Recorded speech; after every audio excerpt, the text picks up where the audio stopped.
آج ایک اہم سوال پہ ہم بات کریں گے، وہ یہ ہے کہ ترکی میں ابھی بھی ہمیں انویسٹ کرنا چاہیے کہ نہیں کرنا چاہیے. کیونکہ دیکھیں پوری دنیا کے حالات آپ کے سامنے، ریسیشن ہر ملک میں ابھی ہٹ کر رہا ہے، اور بے روزگاری اور مشکل کے وقت جو ہیں وہ ابھی آ گئے ہوئے ہیں. اور اللہ خیر کرے، ابھی یہ کیونکہ یہ مشکل کا وقت ہے، ہر بندہ اپنی پلاننگ کر رہا ہے، ہر بندہ یہ کوشش کر رہا ہے کہ یار اپنے آپ کو اور اپنی فیملی کو کیسے بچایا جائے ان مشکل وقتوں سے. تو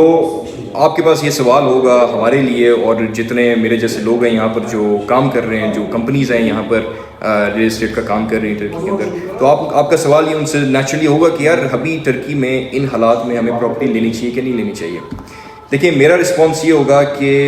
ترکی کی جو پراپرٹی ہے، جو خاص طور پہ استنبول کے بارے میں بات کریں گے، ہم پورے ترکی کو کور نہیں کریں گے کیونکہ بہت وہ لمبی ویڈیو ہو جائے گی. تو خالی استنبول کے بارے میں بات کرتے ہیں کہ یہاں پر آپ کو پراپرٹی لینی چاہیے کہ نہیں لینی چاہیے. دیکھیں اگر آپ فیکٹس کو انالائز کریں، پچھلے ایک سال کے اندر، جسٹ دا لاسٹ ایئر 2021 سے لے کر 2022 کے درمیان، یہاں پہ استنبول کی جو property on average has increased by 200%. یعنی کہ جو قیمت ہے ترکش لیرہ کے اندر یہاں کی پراپرٹی کی، وہ 200% سے زیادہ انکریز ہوئی ہے. اس کا مطلب یہ کہ آپ کی جو ویلیو ہے پراپرٹی کی وہ ٹرپل ہو چکی ہوئی ہے. ٹرپل سے مراد یہ کہ آپ کی ٹرکش لیرہ کی اگر پراپرٹی 1 لاکھ لیرہ کی تھی ایک سال پہلے 2021 میں، تو وہ 2022 میں 3 لاکھ لیرہ کی ہوگی ہوئی ہے. اور اگر آپ یہ کہیں ہاں ضرور، کیونکہ ڈالر بھی تھوڑا سا اوپر گیا ہے، ٹرکش لیرہ نیچے آیا تھا، تو اگر آپ سارے فیکٹرز کو کنسیڈر کر کے اگر آپ ایک نیٹ رزلٹ نکالتے ہیں تو پھر بھی ترکی کی جو استنبول کی پراپرٹی ہے دیٹس آن ایوریج ڈبلڈ. ایک سال کے اندر آپ کوئی سا بھی ایسا مارکیٹ پکڑ لیں، آپ کسی بھی مارکیٹ میں چلے جائیں، تو آپ کے لیے یہ کہنا کہ یار میں نے پراپرٹی لی ایک سال پہلے اور وہ ایک سال کے اندر وہ اس نے پیسے اپنے مجھے ڈبل کر دیے، تو یہ کہنا بہت مشکل ہوتا ہے. تو استنبول کا مارکیٹ ایک ایسا ہے جو کہ پچھلے 10 سالوں سے خاص طور پر صرف اوپر کی طرف ہی گیا ہے اور نیچے کی طرف اس کا جو رخ ہے وہ نہیں ہو رہا، اور یہ اوپر کی طرف جائے گا مزید. کیونکہ یہاں کی اگر آپ ڈیولپمنٹ ایک دفعہ دیکھ لیتے ہیں، یہاں کا انفراسٹرکچر دیکھ لیتے ہیں، یہاں پر جتنی انہوں نے انویسٹمنٹ کر دی بھی ہے، فورن انویسٹمنٹ کر دی ہے، ٹرکش لوکل انویسٹمنٹ اپنی جو حکومت کی یہاں پر کر دی گئی ہے، اگر آپ یہ ساری چیزیں کنسیڈر کرتے ہیں تو پھر آپ کو آئیڈیا ہوتا ہے کہ یار اس ایریا کی، اس شہر کی، استنبول سٹی کی جو انٹرنسک ویلیو ہے وہاں پر ابھی پرائسز نہیں پہنچی. اور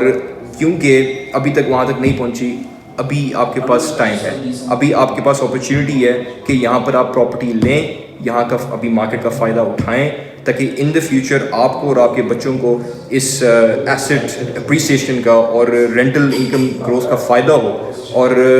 ساتھ ساتھ اگر آپ یہاں پر TRC لے لیتے ہیں، یہاں کی ریزیڈنسی لے لیتے ہیں، 5 سال رہنے کے بعد یہاں پر آپ کو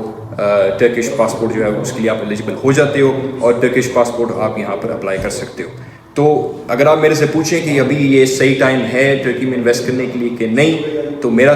جواب جو ہے وہ آپ کو یہی ہوگا کہ بالکل صحیح ٹائم ہے. بالکل ہمیشہ it's never wrong, it's never too late to invest in property. آپ کو بس اپنا مارکیٹ ڈھونڈنا پڑتا ہے، اور میرے حساب سے ابھی فی الحال پوری دنیا کو اگر ہم کنسیڈر کر لیں تو Istanbul Turkey is the best one, is the best option for you and for your family. اور ایک جنرل نوٹ پہ ہم لوگ بات کرتے ہیں کہ ابھی فی الحال آپ کو دیکھیں ٹرکی کی تو ہم نے بات کر ہی لی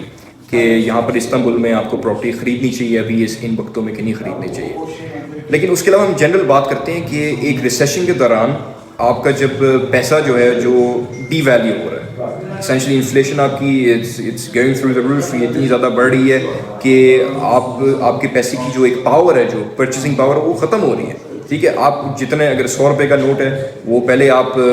کسی چیز پہ خرچتے تھے تو اب اس جگہ 100 کے بجائے آپ کا 150 لگے گا یا 200 لگے گا. یہاں تک کی حد تک آپ کی کچھ ملکوں میں انفلیشن ہو گئی ہوئی ہے. اور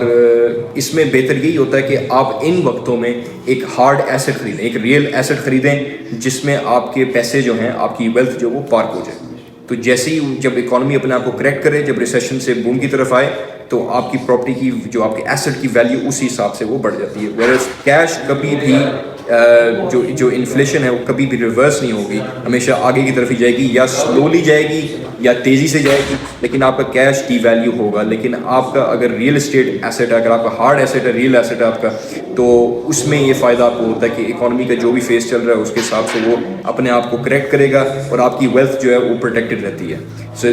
اگر آپ کہیں پہ بھی اس وقت پراپرٹی لے سکتے ہیں، میک شیور کریں کہ وہ سیکیور لوکیشن ہو، سیکیور سٹی ہو، اور اس سٹی کا کوئی آگے فیوچر ہو، فیوچر ڈیولپمنٹ پلانس ہوں، فیوچر بزنس پلانس ہوں. یہ ساری چیزیں کنسیڈر کر کے ہی آپ نے جہاں پر انویسٹ کرنا ہے وہاں پر کریں. لیکن میرا آپ لوگوں سب سے یہی مشورہ ہوگا کہ اگر آپ کے پاس پیسے ہیں، اگر آپ کے پاس کیش سیونگز ہیں، کوشش کریں کہ آپ اس کو پارک کریں کسی ریئل اسٹیٹ پروجیکٹ کے اندر. اس کو آپ اپنے پیسے کو ایکسچینج کر کے آپ ریئل اسٹیٹ یہاں پر خریدیں، استنبول میں خریدیں، اور تاکہ آپ کو اگلے سال کے اندر، اگلے 2 سال کے اندر جب بھی آپ اس کو سیل کرنا چاہیں یا نہ سیل کرنا چاہیں، آپ کا ویلتھ پورٹ فولیو جو ہے وہ اسٹرانگ ہو جائے.